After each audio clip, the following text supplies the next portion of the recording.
Did you know that in the Old Testament, God never talks about heaven and hell? He talks about Sheol. This is Sheol. So, although the existence of hell is a notable feature of the New Testament, the Hebrew Bible never describes a fiery place of eternal torment for sinners. In fact, as Ecclesiastes tells us over and over again from that book, the same fate comes to everyone, to the righteous and to the wicked, to the good and to the wicked, to the clean and to the unclean, to those who sacrifice and to those who do not sacrifice. As with the good man, so also the sinner. As with those who swear an oath, so also those who fear oaths. This is the injustice that is done under the sun. The same fate comes to everyone. Also, the hearts of humans are full of evil. Delusion is in their heart during their lives, and then they die. And then they go to Sheol, which is basically, Sheol is referred to as a chamber of death and seems to connect the physical grave with an underground abode of the dead. Such as in Numbers, rebels are swallowed by the earth and brought down alive to Sheol. It is sometimes described as watery. The term can also be used metaphorically as a place of shadowy afterlife existence, or even an insatiable, harsh power that can destroy the living. Even with all these references, it is difficult to know exactly how the ancient Israelites conceptualized this. So, and basically the way it describes it is as a place where your consciousness goes, but not your body. And you're just in sort of a state of not necessarily torment, but not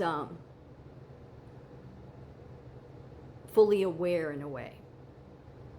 You are fully aware, but it's somehow it's your consciousness, which is why it makes sense why Jesus, when he defeated death, and the first place he went, it was he went to Sheol. Okay? And why he did that was to resurrect the righteous, so that their souls would be released to heaven. Not that they were in torment down there, but they were in limbo. Okay? So why am I bringing this up? Because this explains why the Old Testament and the New Testament go together, how God had to do it. Because ultimately, this is man's fault. So again, you have to always go back to what it was before the original sin. He gave heaven freely. Here it is. This is free. This is your domain. I'm in this with you. They talk to God. There's no problems. And because it's a truly loving God, he gives free will. We know what they did with that free will. So after the original sin, the Israelites, in the Old Testament, the world was under judgment. So God was trying to help. So to bring people out of judgment, not just out of judgment, now we got to do it the hard way. I gave it the easy way, but now to get you out of where you're at, it's going to be the hard way. It's the way it is. So in the Old Testament, it's very rigid and structured, and God is tough and strong, and you must do this and you must do that, okay? Which is why a lot of people are like, oh, I don't want anything to do with that God. Yeah, well, that God is the same as Jesus. It just is, okay? But they were toddlers. So like Abraham, this is the reason that Abraham, that covenant is by far the most important of all. Because it was the first person that showed God that I will trust you with my whole mind, heart, everything. If you want me to sacrifice my son on this mountain, I will do it, because I know that on the other side you'll give him back to me. And that's what God was looking for. Which is why he which he didn't have him do it, but that's what he was looking for. Yet, if you think about it, when you look at, because I look at the Israelites, I look at the Old Testament like it's a lot of juveniles. Some of the juveniles grow up into teenagers, and so God is constantly, it's this, little by little movement, with the hope that people have to eventually realize that God wants it to go back to the way it was before the original sin. But that means you have to want to know him. Which then comes the New Testament. Jesus was coming to lift the punishment of the original, the judgment everybody was under. Okay? Taking on the whole debt. All right, everybody knows that.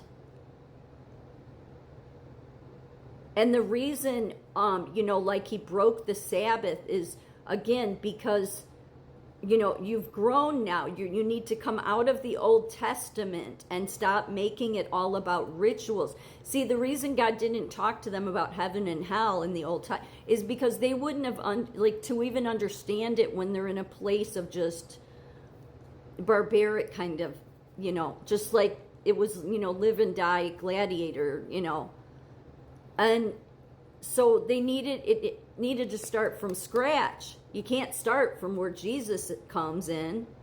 You can't.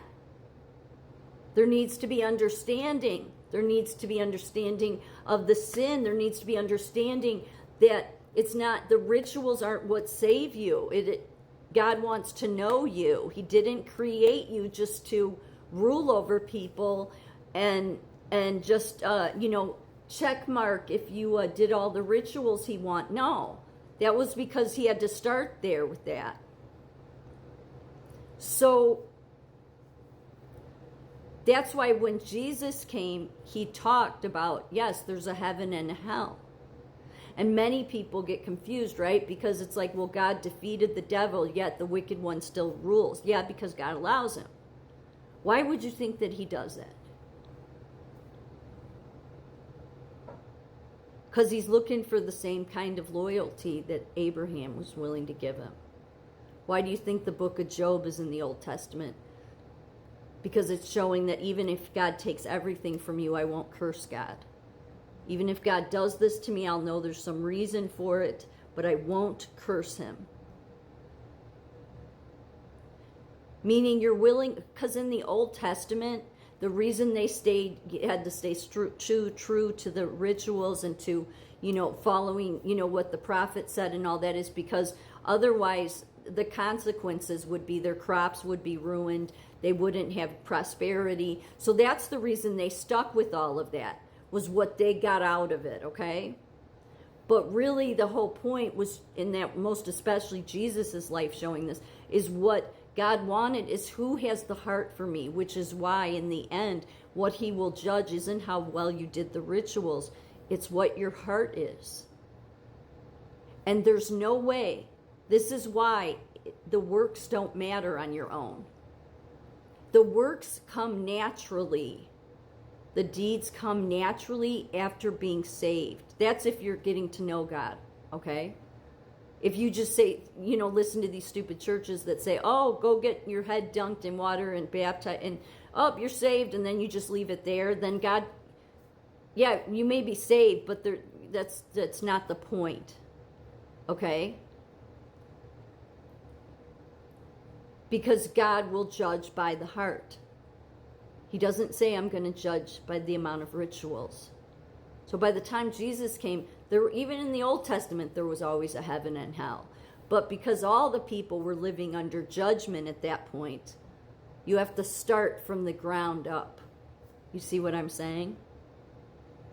So now it's not just about who does the rituals. It's about who wants to be like Abraham.